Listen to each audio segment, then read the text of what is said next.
नमस्कार साथियों, परिहार क्लासेस में आपका स्वागत है।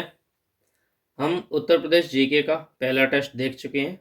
आज ये हमारा दूसरा टेस्ट है और इसमें भी 51 से और रेगुलर आगे 100 तक प्रश्न आएंगे, यानी कि टोटल 50 प्रश्न इसमें भी होंगे। चलिए शुरू करते हैं। टोपरा यानी कि सहारनपुर तथा मेरठ के अशोक स्तंभ लेखों को दिल्ली में कौन लेकर के आया था? तो इसका जवाब है फिरोज शाह। तो सही जवाब है फिरोज शाह, जो कि यूपीपीसीएस 1996 में आया हुआ ये सवाल है।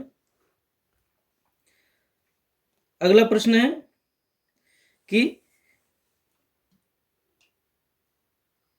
मोहम्मद गजनवी ने कन्नौज पर कब आक्रमण किया था? ये यूपीपीसीएस 2010 में आया हुआ है और इसका सही जवाब है बी, यानी कि 1018 से 19 ईस्वी में उसने कन्नौज पर आक्रमण किया था।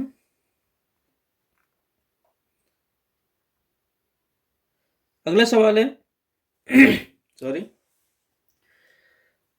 प्रदेश के मेरठ नगर में प्रथम स्वतंत्रता संग्राम का प्रारंभ कब हुआ था? ये यूपीपीसीएस 2012 में आया हुआ सवाल है और इसका सही जवाब है 10 मई 1857 को। यहीं से जो स्वतंत्रता संग्राम था वह प्रारंभ हुआ था। 1857 क्रांति कह सकते हैं हम। अगला सवाल है कि गोरखपुर उत्तर प्रदेश के समीप स्थित चौरी चौरा हत्याकांड कब हुआ था? तो ये बहुत ही फेमस है और इम्पोर्टेंट भी है, जिसका सही जवाब है 4 फरवरी 1922 को। अगला सवाल है कि 1857 की स्वतंत्रता संघर्ष में वीरांगना महारानी लक्ष्मीबाई की जन्मस्थली कहां पर थी, यानी कि उनका जन्म कहां पर हुआ था? तो ये काफी सरल सवाल है और सभी को इसका आंसर आना चाहिए। इसका सही जवाब है वाराणसी में, यानी कि बनारस में। अगला प्रश्न है कि चंद्रशेखर आजाद मुठभेड़ में कहां शहीद हुए थे, यानी कि वे कहां पर उनकी मृत्यु हो गई थी?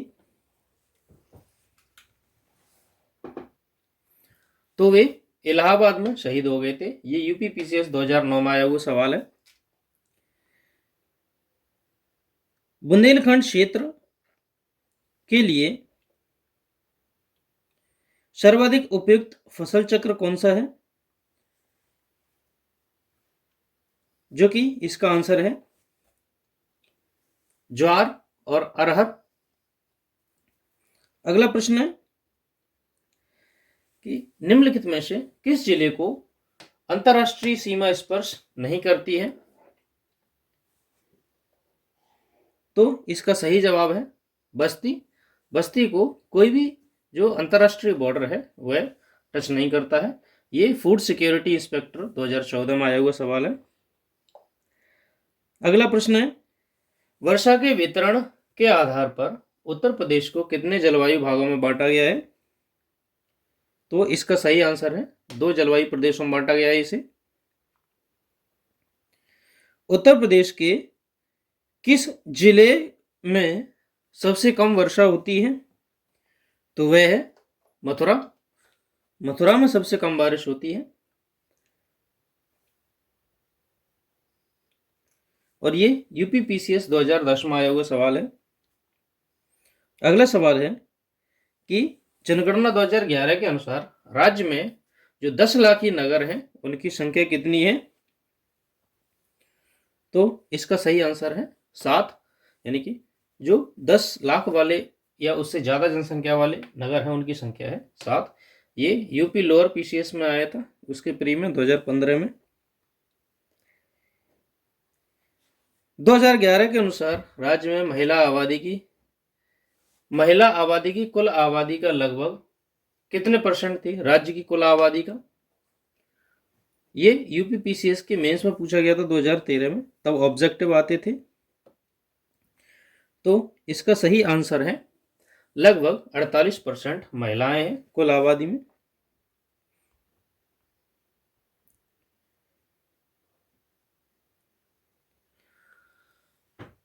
अगला प्रश्न है, उत्तर प्रदेश का सबसे कम जनसंख्या वाला जिला कौन सा है? तो ये नॉर्मल से फैक्ट्स हैं जो आपको सही से याद होने चाहिए, और इसका सही आंसर है महोबा। महोबा में सबसे कम जनसंख्या पाई जाती है। उत्तर प्रदेश में स्थित अयोध्या नगर किस नदी के किनारे पर है? ये बहुत ही इंपॉर्टेंट है, ये आ सकता है और आना भी चाहिए, ये फैक्ट ऐसे ही है। तो इसका सही आंसर है सरयू नदी के किनारे पे। यह यूपी पुलिस कांस्टेबल 2013 में आया हुआ सवाल है। अगला प्रश्न है, उत्तर प्रदेश की प्रमुख नदी गंगा किन नदियों के मिलने से बनी है? तो इसका सही आंसर है अलकनंदा और भागीरथी से। सॉरी। तो अलकनंदा और भागीरथी से मिलने पर ही फाइनली इसका नाम गंगा पड़ता है। अगला सवाल है, जो फुलहर झील है भारत के किस राज्य में है? ये यूपीपीसीएस 2009 और यूडीए और एलडीए में पूछा गया सवाल है, जिसका सही आंसर है उत्तर प्रदेश। अगला प्रश्न है कि उत्तर प्रदेश में बहने वाली गोमती नदी किस स्थान पर गंगा से मिलती है? ये 2012 में आया हुआ सवाल है पीसीएस में, और इसका सही आंसर है ए गाजीपुर। अगला प्रश्न है कि अति लोकप्रिय धार्मिक पत्रिका कल्याण कहाँ पर प्रकाशित होती है या कहाँ से प्रकाशित होती है? ये हमने जीके की जो क्लास थी उसमें सारी डिटेल्स पढ़ी थी इसकी। तो ये प्री में भी पूछा गया था 11 में, और पीसीएस की मेंस में 2015 में पूछा गया सवाल है, और इसका सही आंसर है गोरखपुर।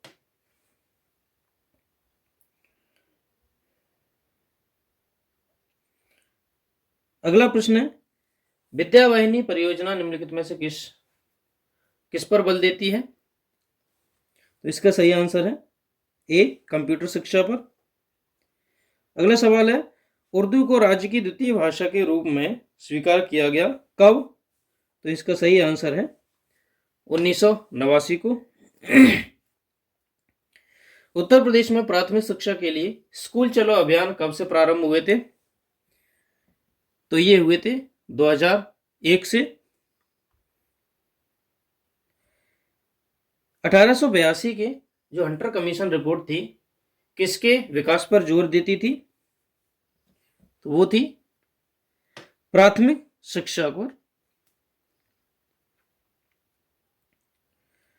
कन्हैया लाल माणिक्यलाल केंद्रीय हिंदी संस्थान स्थित है, वह कहां पर है? और इसका सही आंसर है आगरा में। प्रदेश का उच्च शिक्षा निदेशालय कहां पर स्थित है? वह है इलाहाबाद में।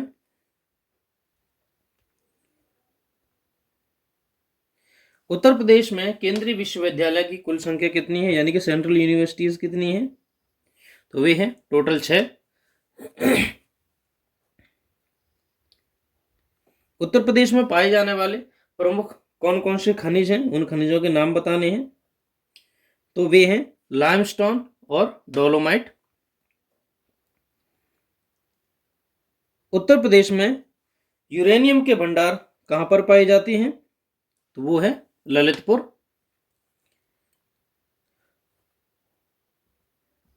उत्तर प्रदेश में किस प्रकार का लोहा पाया जाता है? वो है ए और बी, यानी कि हेमेटाइट और मैग्नेटाइट दोनों ही प्रकार का पाया जाता है लोहा। अगला प्रश्न है कि जो पायरेट्स है उत्तर प्रदेश के किन जिलों में पाया जाता है? तो सही आंसर है मिर्जापुर में। उत्तर प्रदेश में भूतत्व एवं खनिज कर्म निदेशालय की स्थापना कब की गई थी? तो वो की गई थी 1955 को, यानी कि 1955 में। हमारा 81वां प्रश्न है, राजीव गांधी पेट्रोलियम प्रौद्योगिकी संस्थान कहां पर है? वो है जायस में।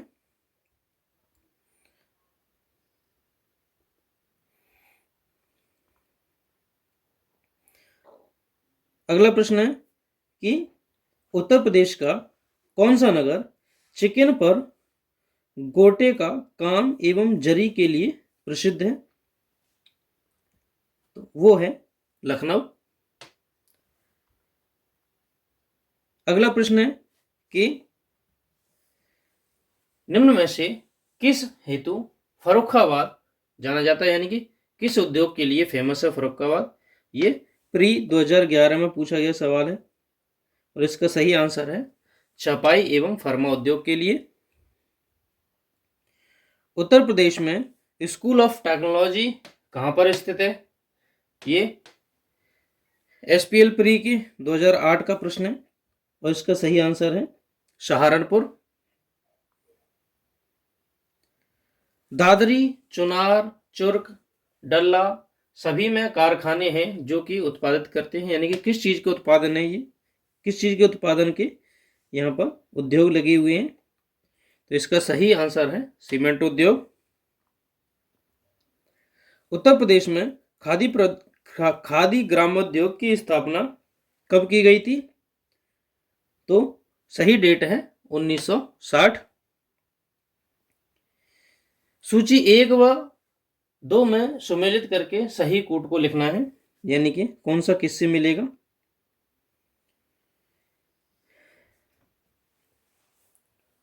तो इसमें मिलाने हैं, यानी कि चुर्क किसके लिए फेमस है? अभी पता था, हमने अभी देखा है तुरंत ही। फिरोजाबाद किसके लिए फेमस है? अलीगढ़ किसके लिए फेमस है? और मेरठ किसके लिए फेमस है? तो कुर्क हमने देखा था अभी, सीमेंट के लिए फेमस था।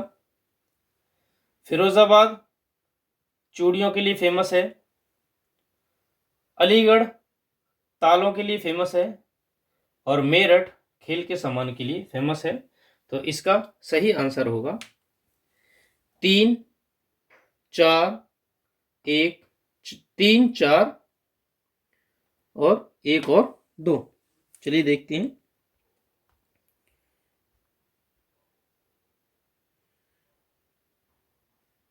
तीन, चार, 1, 2 कहां पर है? तो जो सी आंसर है वो हमारा सही होगा।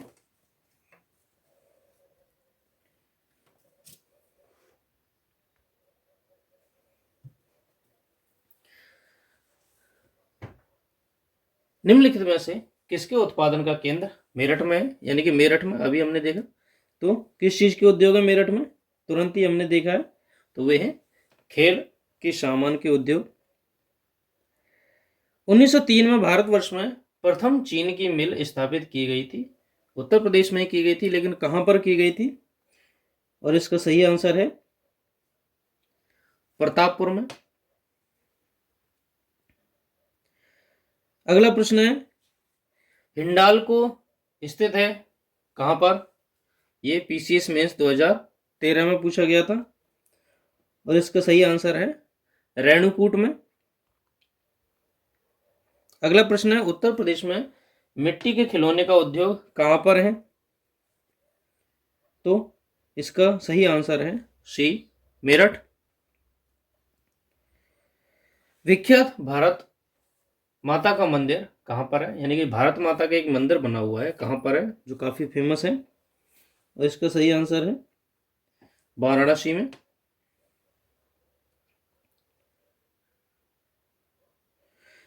निम्नलिखित में से कौन सा युग्म सुमेलित नहीं है? शायद एक प्रश्न का आंसर हमने गलत देखा है, देखिए पीछे चलते हैं। ये 91 उत्तर प्रदेश में मिट्टी के खिलौने का उद्योग कहां पर है सबसे ज्यादा? तो वे आगरा में है, मेरठ में नहीं है, सही कर लेना, आगरा में है भी। ये सुमेलित पूछ रहे हैं कि सुमेलित कौन सा नहीं है? तो वृंदावन मंदिर मथुरा में, सही है, सही है।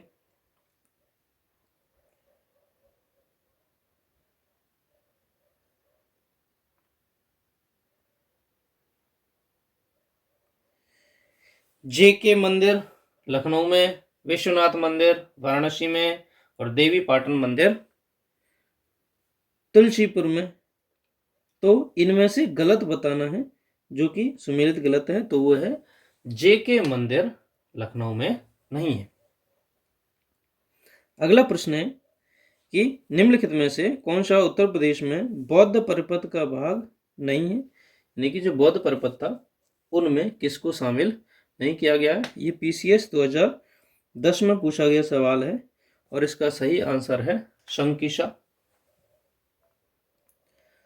अगला प्रश्न है, उत्तर प्रदेश में जैन एवं बौद्ध दोनों का प्रसिद्ध तीर्थ कौन सा है। ये देखिए 2 बार पूछा गया सवाल है और इसका सही आंसर है कौशाम्बी।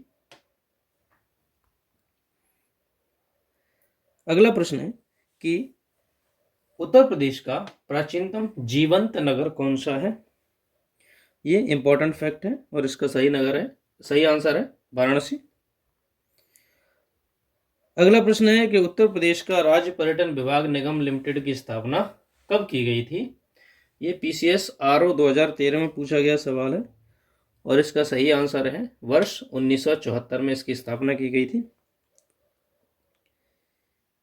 उत्तर प्रदेश के सीमांत कृषक किन्हें कहा जाता है, यानी कि कितने हेक्टेयर भूमि होगी तब उन्हें सीमांत कृषक कहा जाएगा। ये मेंस 2004 में पूछा गया सवाल है और इसका सही आंसर है कि जिनके पास 1 हेक्टेयर से कम भूमि वालों को, या जिनके पास 1 हेक्टेयर से कम भूमि होगी उन्हें सीमांत कृषक माना जाएगा। अगला प्रश्न है कि भारत में उत्तर प्रदेश जिनके उत्पादन में प्रथम स्थान रखता है, तो वे कौन कौन से उत्पाद हैं जो कि यूपी में फर्स्ट नंबर पर आते हैं। तो इसका सही आंसर है गेहूं और गन्ना। और आज का हमारा लास्ट प्रश्न है कि निम्नलिखित में से किस दलहन फसल का क्षेत्र उत्तर प्रदेश में सबसे ज्यादा है, यानी कि कौन सी दलहन फसल यूपी में सबसे ज्यादा उगाई जाती है। ये UP PCS 2014 में पूछा गया था और इसका सही आंसर है चना। तो आज के टेस्ट में सिर्फ इतना ही। अगले टेस्ट में हम अगले 50 प्रश्नों को देखेंगे। तो वीडियो को अंत तक देखने के लिए धन्यवाद। Thank you.